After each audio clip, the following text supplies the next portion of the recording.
AfroTales Podcast is a part of the Connected Podcast Network. Ahoy, my friends. Welcome aboard the AfroTales Podcast. I'm your storyteller, Aman Mazinga. Join me as we explore the tales that grew from the people of indigenous and African descent in the Americas and the Caribbean. After, come and see me, chef, who will impart upon you a recipe for the story you have just heard. So with no further ado, let us set sail on this new age of exploration. Lugaru's Bite. Mr. St. Clair was known as the meanest man in the town of Kinskoff. He owned most of the farmland up in the Green Mountains. Many people in the town worked long hours for him every day, toiling his fields and tending his crops. They were rarely allowed to have a day off. If they turned up late or were sick, Mr. St. Clair would pay them less. If anyone owed him money, he would scare them into paying more by threatening to take away their land. When the farm crops did not grow well, he would take the cost out of their pay. No one liked working for Mr. St. Clair. But they had very little choice. He owned nearly everything, and there was no other work to be had. Mr. St. Clair was quite a flashy man who liked to be seen and heard around town. He strutted about in a white linen suit and blue hat, like a royal flycatcher bird with feathers fanned out above his head. He had round, glassy eyes that swallowed you up whole if you stared into them. One day, he dressed in his best suit, placed his blue hat on his head, and left his house to visit a man called Baptiste and his wife Camille.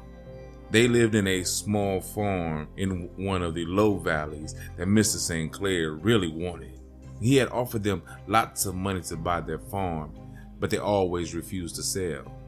The land was bursting with colorful plants and lively sounds from all of the animals. Yellow trumpet flowers hung like giant bells from their stalks. String beans, sweet peas, and vegetables of all shapes and sizes grew in long rows and wide circles in their fields. Mr. St. Clair breezed up the path, found Baptiste digging up potatoes next to their house.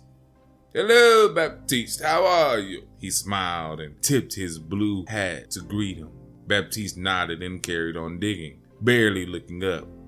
Mr. St. Clair continued, "I heard that some of your animals had been sick lately. Perhaps you will be willing to sell them to me for half the price I first offered." He pushed his round face closer to Baptiste, who continued to dig. "We don't need your help, thank you. The animals are just a bit tired," Baptiste replied, wondering how Mr. St. Clair had found out about the sick animals. Both he and his wife had been careful not to tell many people so that the news would not get to Mr. St. Clair. A few nights before, when the moon was at its fullest in the sky, their pigs had gone wild in their pen for 3 whole nights. Baptiste and Camille heard them grunting and snorting loudly, kicking the fences down. They could not understand what had set them off. Since then, the pigs had looked pale and weak and were eating very little. "I've heard that a sickness is spreading across the farms," said Mr. St. Clair, shaking his head like with fake concern. "Mr. Claude's animals became sick and very weak, so he asked me to buy them from him." Mr. St. Clair grinned, showing rows of brilliant white teeth. Baptiste stopped digging and looked up in surprise. This was troubling news indeed. If their neighbor, Mr. Claude, had sold his animals, how long would it be before they had to sell theirs too? "You should consider my offer whilst your animals are still worth something. I might not be so generous next time, said Mr. St. Clair with a bit more force. I don't care about your offer. This is our land, and I'll never sell to you, said Mr. Baptiste, raising his voice. He stood up straight and glared into Mr. St. Clair's glassy eyes. I will return in a few days and see if you've changed your mind, he said, smiling with a mysterious smile as if he knew something that Baptiste didn't. Tipped his hat and walked away. Later that evening, over a pot of spicy jaumon soup with beef and pumpkin, Baptiste and his wife came up with a plan. Let's keep watch every night while we find out what's upsetting the animals, they said to each other. They agreed to take turns, with Baptiste starting first that very night. He nestled down in the barn behind some hay where the donkey slept. As the darkness settled in, Baptiste twitched nervously at every terrifying sound he heard. Owls screeched in the distance, rats scuttled across the roof, and frogs whistled long and slow in the trees. He imagined light-footed creatures charging across his field, preparing to gobble him and all their animals up. Stop those silly thoughts, Baptiste, he spoke sternly to himself, trying to get rid of his imaginary monsters. His eyes stung with tiredness, and without realizing it, he soon drifted off to sleep on the floor. A little while later, the sound of a creaking door woke him up. Someone had come to the barn. Baptiste sat up and let his eyes adjust to the darkness, trying to see what was shuffling across the floors. Suddenly, the donkeys let out a loud hee-haw. Baptiste rushed over and shone a torch on the donkeys. He cried out in fright, seeing they'd been bitten on their legs by what looked like a hairy beast the size of a large dog. Baptiste caught its red eyes, which sat like two pools of blood in his hairy face. The beast stood up straight on two legs, growled, and ran out of the barn. The donkeys kicked their back legs against the wall, yelping and bragging loudly. They broke down their fence and galloped like a herd of horses out of the barn. Followed by pigs and other animals, Camille heard the commotion from the house and appeared in the doorway with the lamp. Baptiste, what's happening? She called out frantically, and then saw him shivering in the corner of the barn. Terror dripped from his face into a puddle of sweat. I saw something, Camille. A beast. His voice quivered, and then he stopped, too scared to say any more. She grabbed his hands and dragged him with her. Come, Baptiste. We need to stop the animals from getting away, she said, tugging him along. They walked up high into the mountains, following the sound of the braying donkeys. Giant tree ferns loomed on either side, their branches stretched out toward them as if screaming in horror. The air was cool with the smell of damp leaves from the rain which fell gently around them.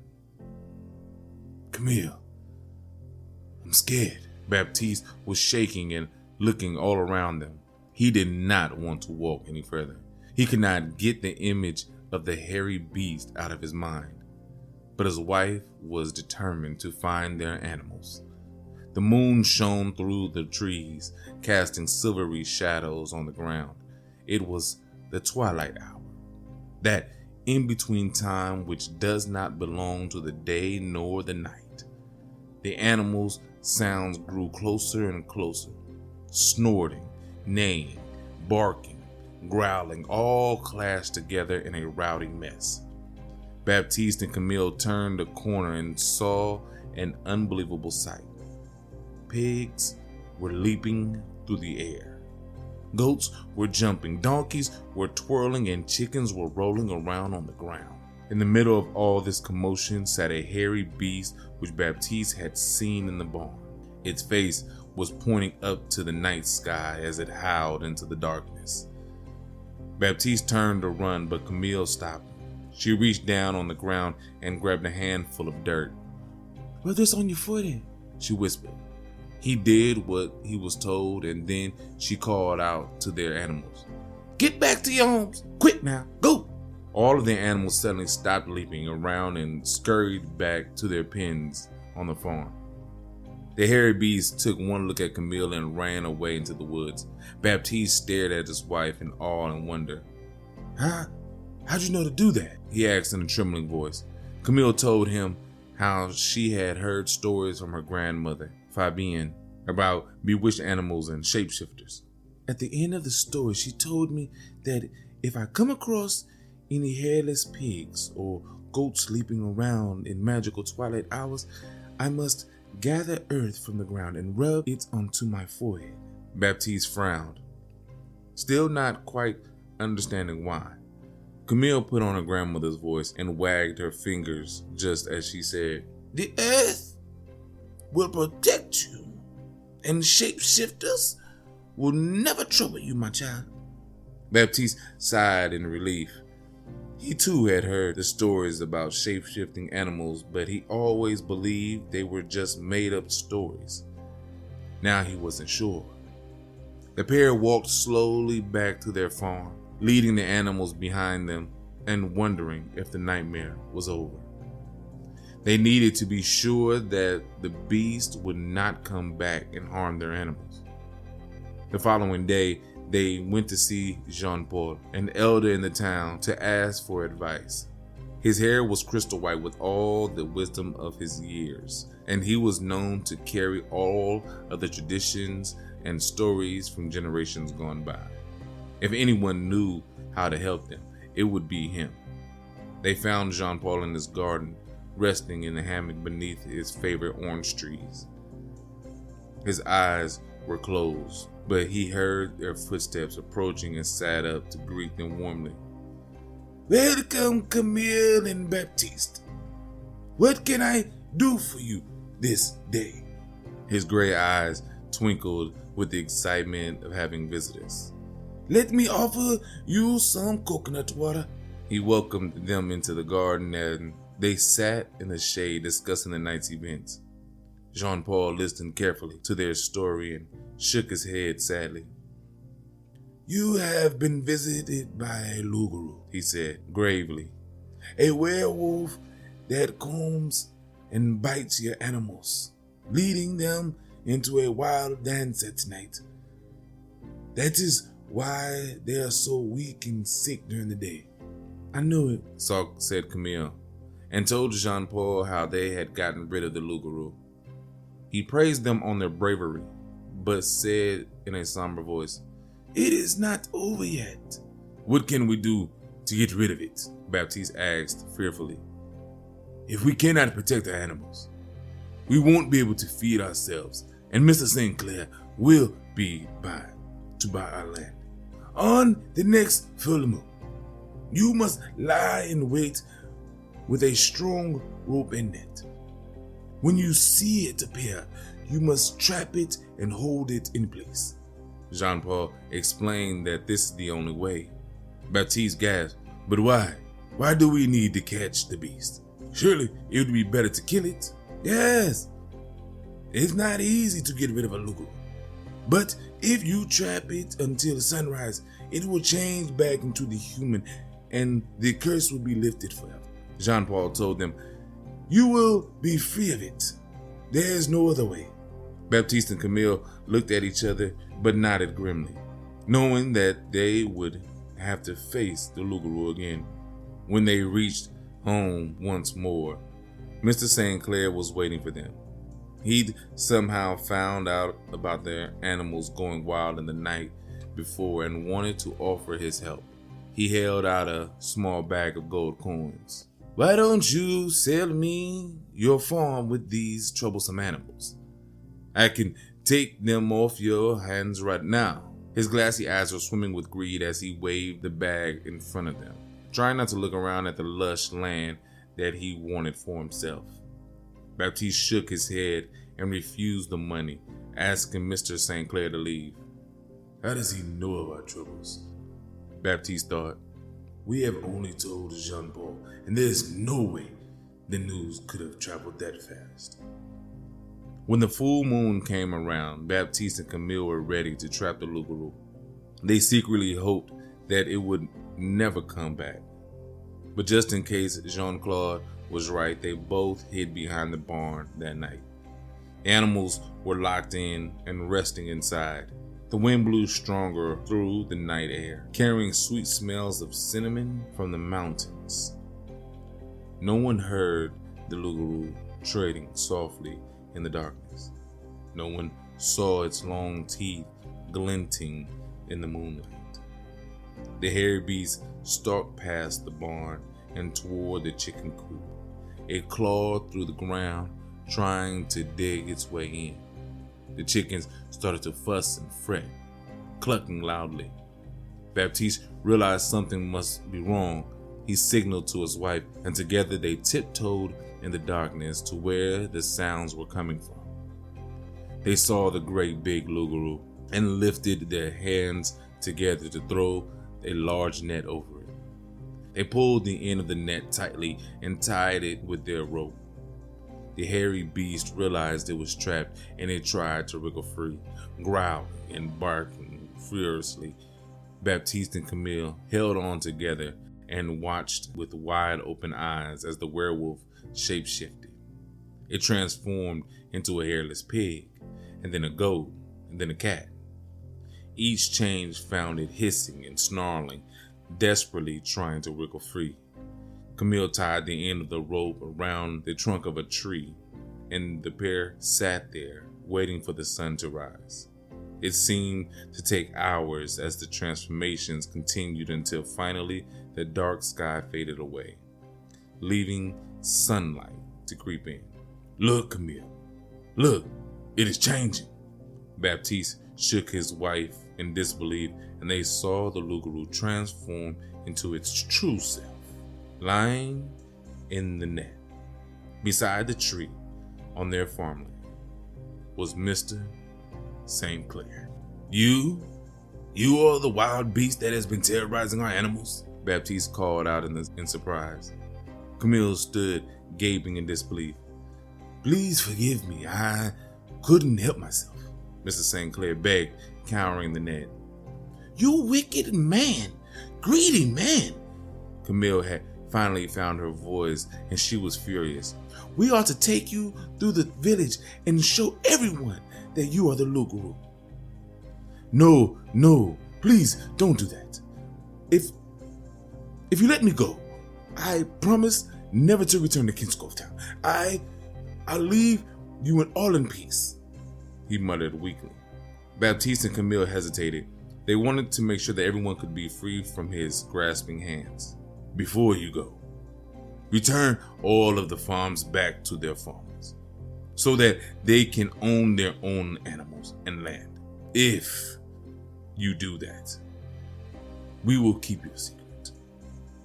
Baptiste said firmly, locking his eyes on Mr. St. Clair to make sure he understood. Yes, of course. Anything you want. Just please set me free, he pleaded with tears streaming down his face. Baptiste paused, wondering if they could really trust him. Camille grabbed the rope from her husband and pulled it tightly. Mr. St. Clair shrieked, worried that they would leave him there in the forest. We know all about you now, Mr. St. Clair. If you ever come back, we will tell the village everything about you. Her words were sharp, making him flinch at the thought of being shamed. He nodded quickly in reply, feeling satisfied that he understood. Camille untied the rope, letting Mr. St. Clair go. Later that day, just as he'd agreed, Mr. St. Clair handed over documents to all of the farmers, proving that they were the true owners of their land. Everyone was surprised at this sudden generosity, but nobody questioned in case he changed his mind. Mr. St. Clair gathered what was left of his riches, all the wealth he had stored, and set off for another island to start a new life. Some say they still hear him howling in the forest when the moon is full. But Baptiste and Camille never heard from him again and lived happily on their farm for the rest of their days. The end.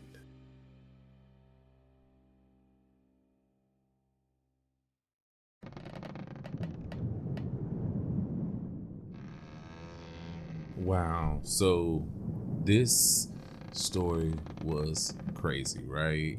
You couldn't have expected that ending. Like, I surely did not expect that ending to occur. This is another story from African and Caribbean Folktales, Myths, and Legends by Wendy Shearer. Alright, that book is awesome. There are stories in it from all over the Caribbean and Africa, and I can't wait to share the rest with you. But let's get into the story. Mr. St. Clair, just a dirtbag. A simple dirtbag.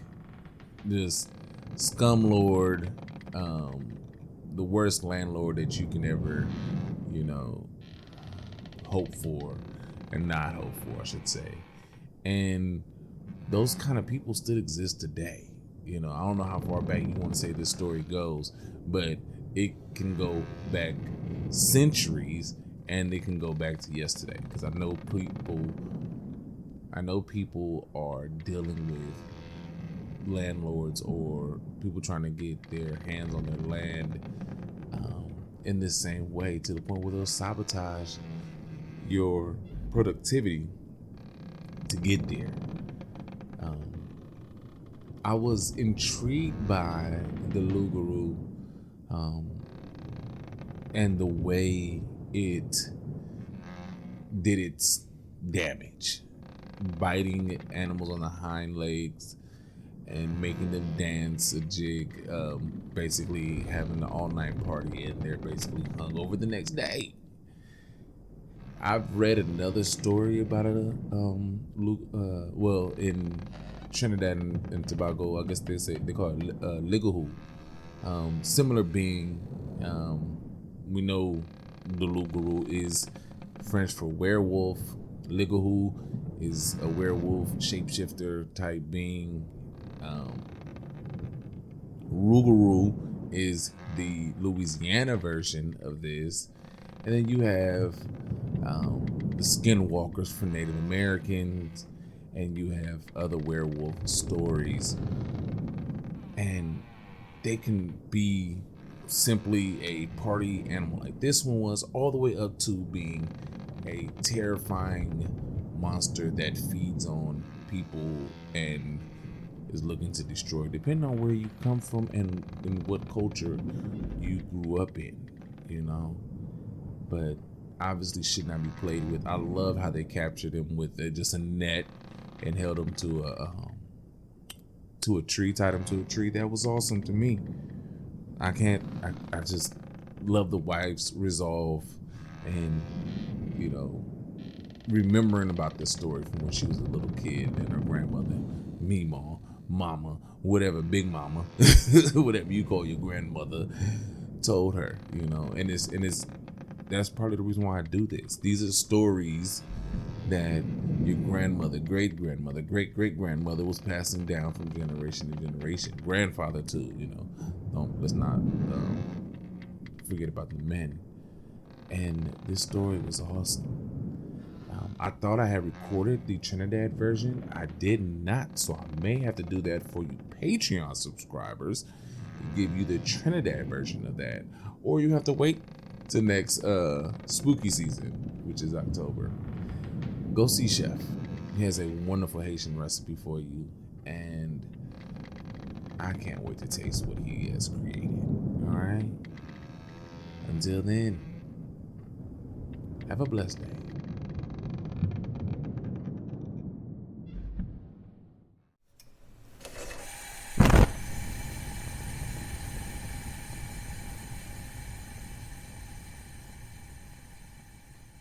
Welcome to the Galley. I am your chef, and today we have a wonderful recipe inspired by the story you have just heard. Today, we will be creating Beignets de Carnaval, or Haitian beignets. Now, what will you need for the recipe?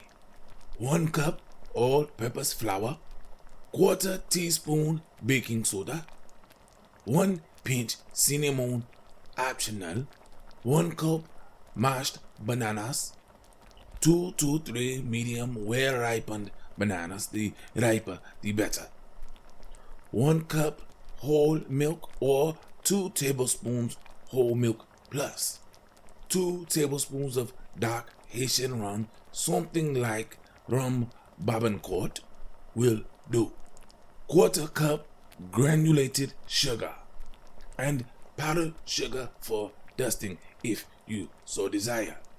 Now, how do we put this together? Easy. Mix flour with baking soda, cinnamon, and salt and set aside. In a large bowl, mix mashed bananas with milk and sugar until smooth. Combine with flour mixture and stir until smooth. Heat oil in a medium pan over medium-high heat. Drop the batter by tablespoons in hot oil. Do not overload. Fry until golden brown. About 1 minute for each side should do. Use a slotted spoon to remove them from the pan. Squeeze the oil out by gently pressing them on the slotted spoon with the back of a tablespoon.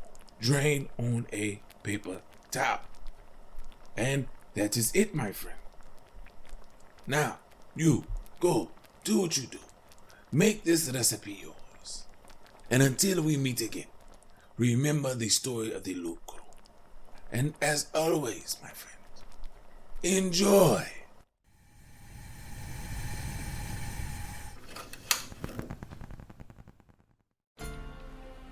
Thank you for joining us on this voyage.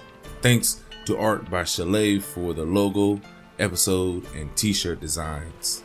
You may also get a t-shirt and other items on tpublic.com. You can contact me on all socials at AfroTalesCast. That's AfroTales Cast. And email me at AfroTalesPodcast@yahoo.com. You may also become a benefactor by simply sharing with any and everyone, giving a thumbs up, or rating in your podcast app of choice. If you wish to donate, I am on Patreon and Ko-fi.com. That's ko-fi.com. So, until we meet again, may your winds be fair and your seas follow.